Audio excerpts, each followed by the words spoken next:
దిక్కస్తి విక్కనక కుంభముఖాల సృష్ట స్వర్వాహిని విమల చారు జలప్రతాంగి. దిగ్గజాలన్నీ కూడా అమ్మవారికి అభిషేకం చేస్తూ ఉండగా అమ్మవారు కమలంలో ఉద్భవించి క్షీరసాగర వదనంలో అమ్మవారు లక్ష్మీదేవిగా ఆవిర్భవించింది. ఇవన్నీ కూడా వర్ణలు అందులో వస్తూ ఉంటాయి. ఆ వర్ణలను చదివినంత మాత్రం దరిద్ర ధ్వంసం అవుతుందండి. అటువంటి శంకర భగవత్పాదుల వారు ఆ తర్వాత వాళ్ళ అమ్మ దగ్గరికి వెళ్ళి, అమ్మ నేను సన్యాసం స్వీకరిస్తాను అంటే, నాయన నువ్వు ఒక్కడిగా ఉన్నావు, మీ నాన్నగారు కూడా వెళ్ళిపోయారు, నీకు పెళ్లి చేసేసి పిల్లల్ని చూద్దాం, నీ యొక్క పిల్లల్ని నేను చూసుకుందాం అనుకుంటే, అమ్మ వద్దమ్మా నేను వివాహం చేసుకుని సన్యాసిస్తాను అని చెప్తే, కుదరదు అని అంటే మళ్ళీ వెంటనే శంకర భగవత్పాదులు ఒక మాయ చేశారు. ఒక ముసలి పట్టుకుందని నదిలోకి వెళ్ళి స్నానం చేస్తున్నాడు, ముసలి పట్టుకుందని. అమ్మ ముసలి పట్టుకుంది, సన్యాసుల్ని ముసలి వదిలేస్తుందట, ముసలి పట్టుకోదంట అని చెప్పేశానంటే వెంటనే ఆర్యాంబ సరే నాన్న సన్యాసం తీసుకోనంటే, అది నిజమా అబద్ధమా? నిజాన్ని చెప్పాలంటే శంకర భగవత్పాదులు మాయ అదంతా. సన్యాసి అని, ధనవంతుడని, ధనవిహీనుడని, దరిద్రుడని ముసలికి ఏం తెలియదు. ముసలికి తినడానికి ఆహారం కావాలి అంతే. కానీ అదొక పెద్ద కథ, మళ్ళీ అది చెప్పుకుంటూ వెళ్ళిపోతే ముందుకు వెళ్ళదు. కాబట్టి ముసలి పట్టుకుంది శంకర భగవత్పాదులు, సన్యాస్తోహం, నేను సన్యాసం స్వీకరించాను అనగానే ముసలి విడిచిపెట్టింది. నడుచుకుంటూ అలాగా అంటే ఏదో హాయ్ అని చెప్పేసి ముసలిని హాయ్ చెప్పి వచ్చినట్టుగా ఆయన చెప్పేసి అలా వచ్చేసారు. ఆర్యామ్మ దగ్గర సెలవు తీసుకుని కేరళ రాష్ట్రం నుంచి ఓంకారేశ్వర క్షేత్రానికి వెళ్ళి అక్కడ వారి గురువైన గోవింద భగవత్పాదుల వారి దగ్గరికి వెళ్ళి క్రమ సన్యాసాన్ని స్వీకరించి, అప్పటికి ఆయన వయసు 8 ఏళ్లే. ఈ సంవత్సరంలోనే జరిగింది ఇదంతా కూడా.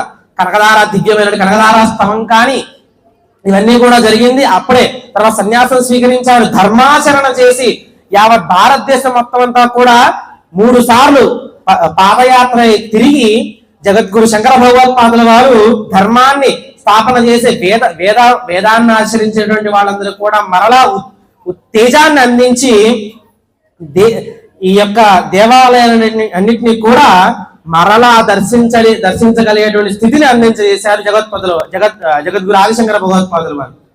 ఈ యొక్క జగన్మాత మనం ఇందాక అనుకున్నాం, అమ్మవారు సహస్ర సూర్యకోటి మండిత స్వరూపిణి అని చెప్పి ఆ యొక్క తేజస్సుతో వెలిగిపోతున్నటువంటి అమ్మ నాలో తేజస్సు తపశ్శక్తి లేకపోవడం వల్ల అమ్మని నా యొక్క కళ్ళతో నేను దర్శించలేకపోతున్నాను అనేటువంటి బాధని శంకర భగవత్పాదులు ఇలా పాదయాత్ర వెళ్తూ ఉండగా శంకర భగవత్పాదుల వారిని ప్రార్థన చేస్తే అప్పుడున్నటువంటి రాజులు కావచ్చు, మిగిలినటువంటి అమ్మని అర్చకులు కావచ్చు అడిగితే శంకరాచార్యులు అమ్మవారి సన్నిధానానికి వచ్చి అమ్మవారి దగ్గర ఉన్నటువంటి తేజస్సు వెలుగులు ఏవైతే ఉన్నాయో ఆ తేజస్సు మొత్తాన్ని కూడా శ్రీయంత్రం అమ్మవారి ముందే ఉంటుంది, ఇప్పటికే ఉంటుంది.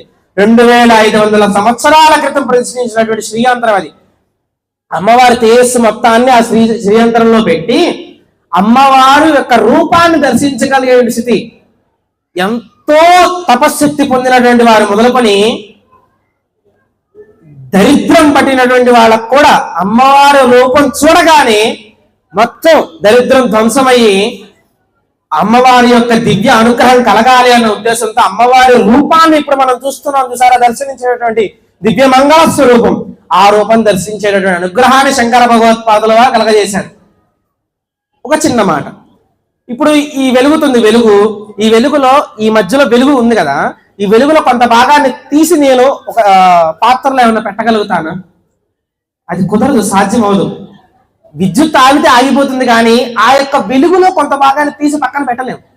కానీ శంకర భగవత్పాదుల వారు అమ్మవారిలో ఉన్నటువంటి వెలుగు యొక్క శక్తి తేజస్సు ఏదైతే ఉన్నదో దాన్ని శ్రీయంత్రంలో పెట్టారు వారి యొక్క తపశ్శక్తి చేత. తపశ్శక్తి అంటే అంత గొప్పది.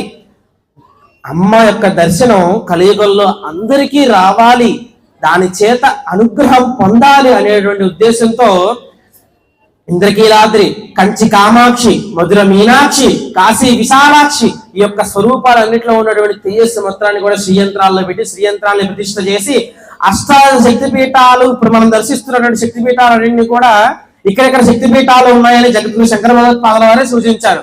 మన 12 జ్యోతిర్లింగాలు మనం చూస్తూనే ఉన్నాం. ఈ 12 జ్యోతిర్లింగాలు కూడా శంకర భగవత్పాదుల వారు సూచించబట్టే మనకు తెలిసాయి.